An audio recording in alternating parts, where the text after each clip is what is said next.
Entonces, lo que nosotros hacemos al programar es algo más o menos así. Tenemos un problema que tenemos que resolver.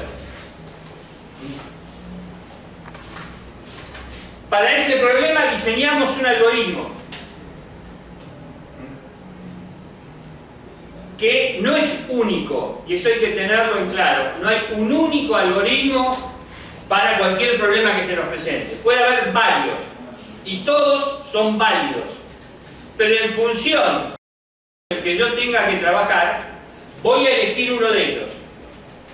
Ustedes recién me dijeron cuál es el más cómodo para trabajar, Bhaskara o Ruffini. ¿Por qué es más cómodo Bhaskara que Ruffini? Porque con una cuentita lo resuelve, no tiene que hacer un montón de pasos.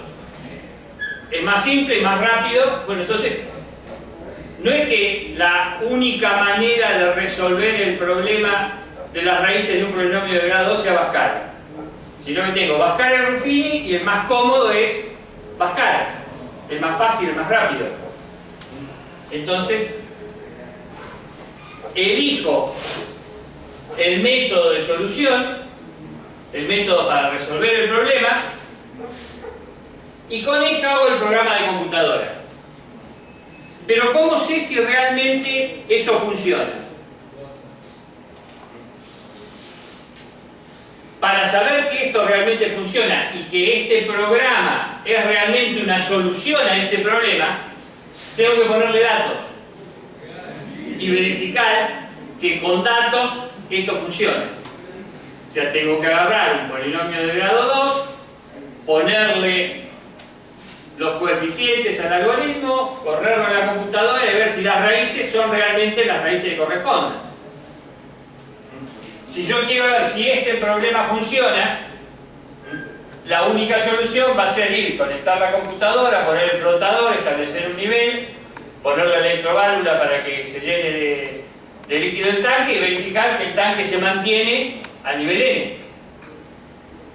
Siempre para verificar que nosotros tenemos algo que funciona, hay que probarlo con datos. O sea, datos del problema. Exactamente, los datos corresponden al problema. Y ahí comparar si está bien funcionando o no. A ver si funciona bien, que es en realidad lo lógico. O sea, el programa tiene que funcionar bien. Y ojo que este es un criterio de evaluación. No basta hacer un programa. El resultado tiene que funcionar. Y acá de vuelta los ingenieros nos diferenciamos de los matemáticos. Un matemático hace todo un desarrollo, se equivoca en la cuenta. Y bueno, la cuenta no importa porque el desarrollo, el método, el razonamiento está bárbaro. Apliquen el caso ese a la construcción de un edificio.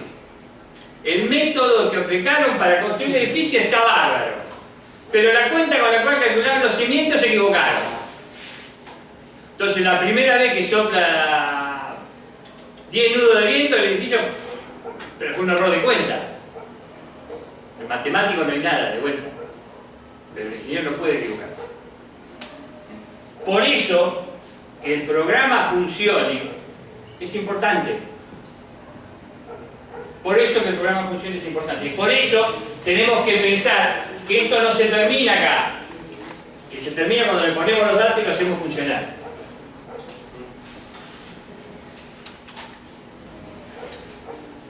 Entonces vamos a establecer qué pasos tenemos que cumplir. ¿Por qué?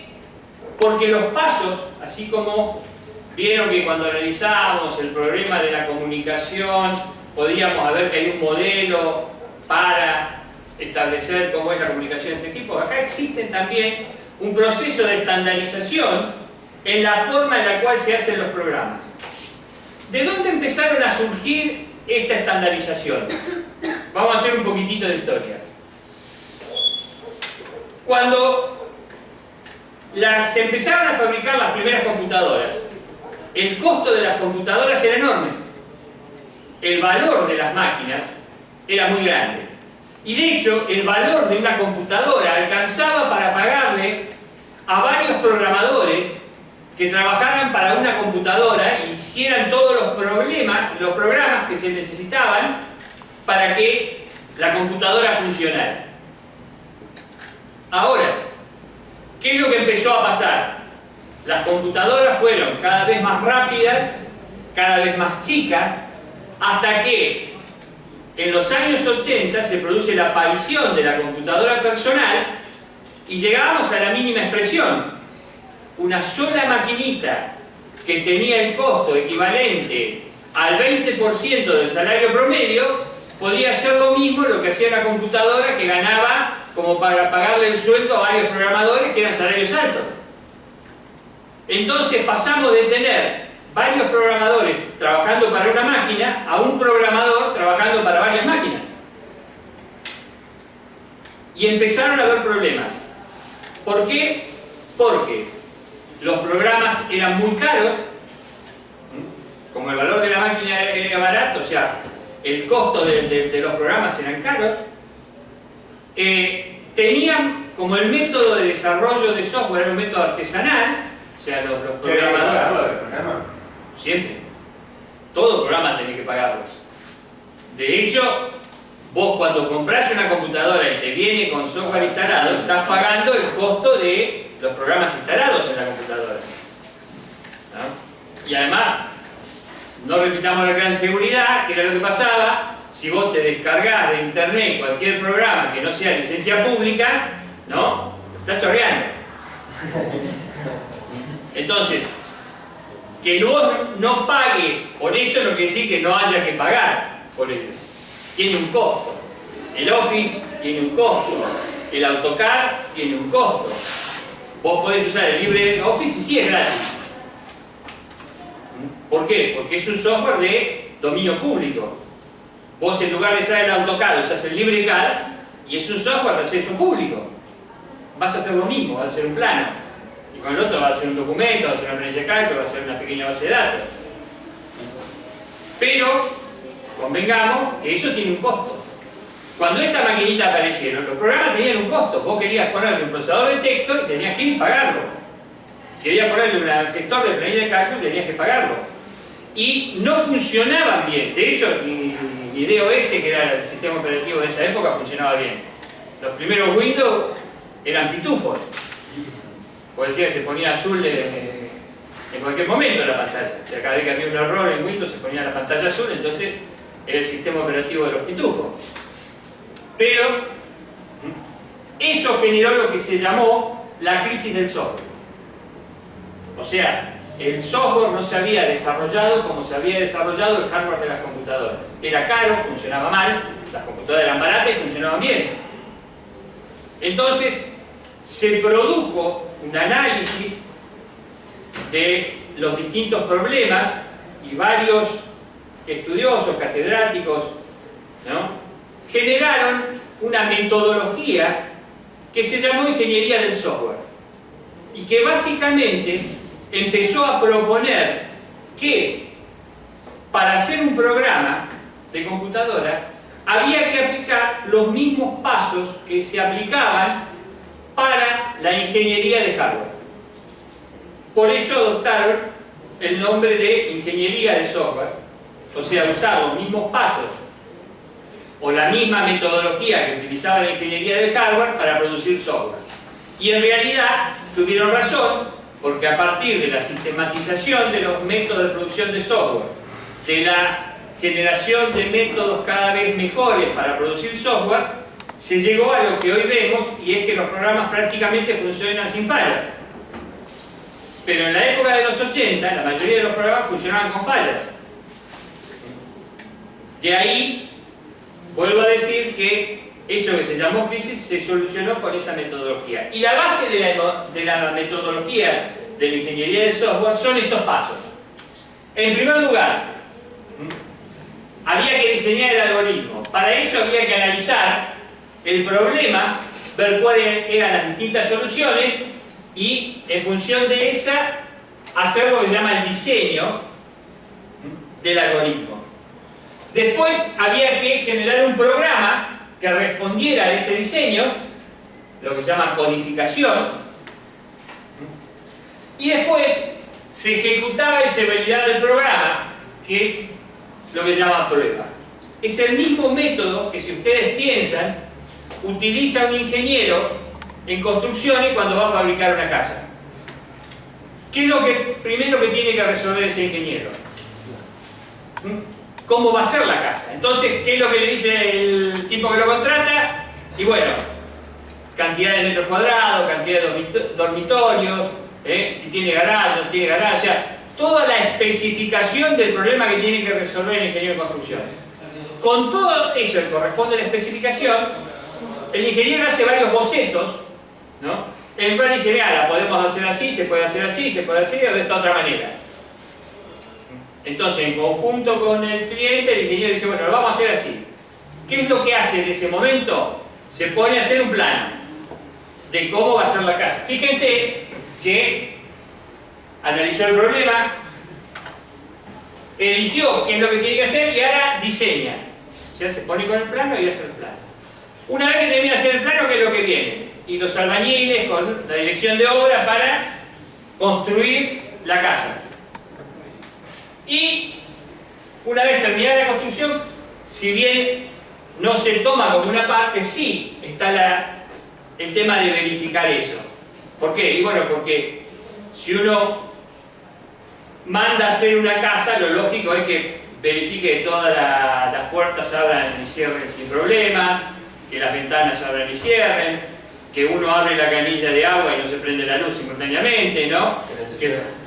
Que no se llueva, que funcione todo correctamente, que las cosas estén a escuadra, que es básicamente probar que la casa funciona, que la casa está bien hecha, de acuerdo a lo que dice el plano. Entonces fíjense que para desarrollar software se usaron los mismos pasos que se utilizaron para aplicar la ingeniería en el caso de la construcción de una casa. Eso fue el gran cambio que introdujo la ingeniería del software, o sea, utilizar la misma metodología que utilizaba la ingeniería para generar programas.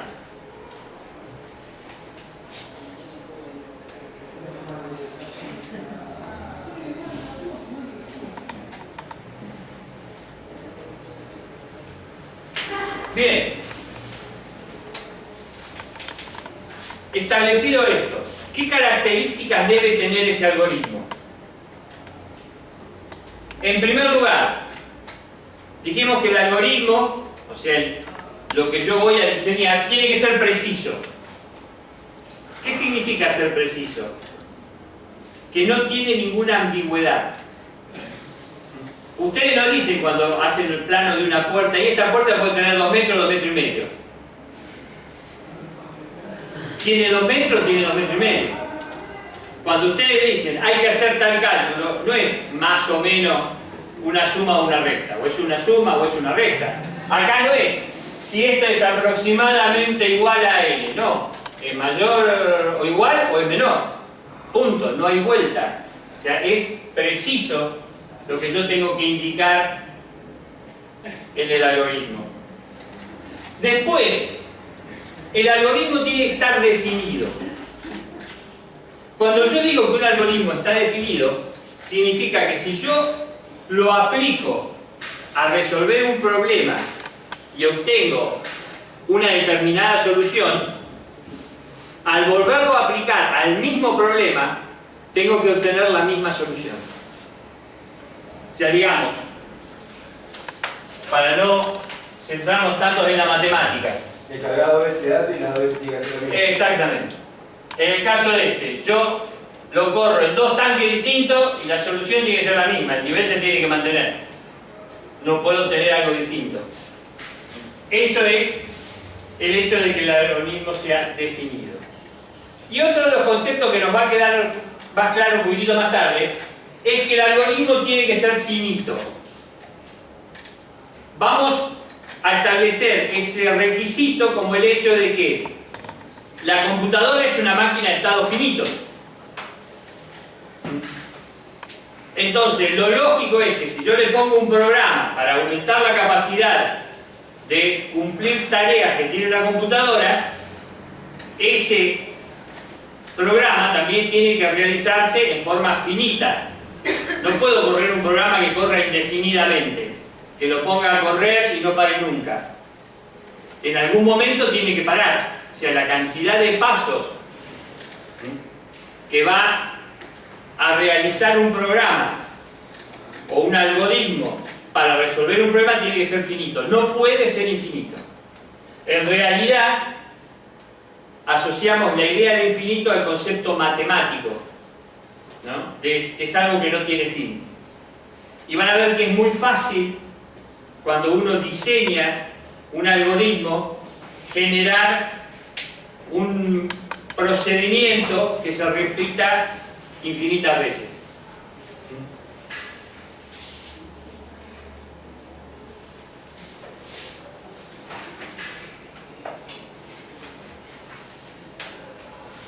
La segunda parte, dijimos qué propiedades tiene que tener, qué características tiene que tener un algoritmo. Ahora, ¿cuáles son las partes del algoritmo? Dijimos que el algoritmo básicamente trabaja con datos, procesando esos datos y produciendo un resultado. Por lo tanto, las tres partes que tiene un algoritmo va a ser entrada de datos, proceso de datos y salida de datos. Entendiendo que el proceso incluye también el almacenamiento. Entonces, un algoritmo lo que hace es recopilar datos, procesarlos y dar una salida. Fíjense que se aplica tanto a Bhaskara como a nuestro problema de control.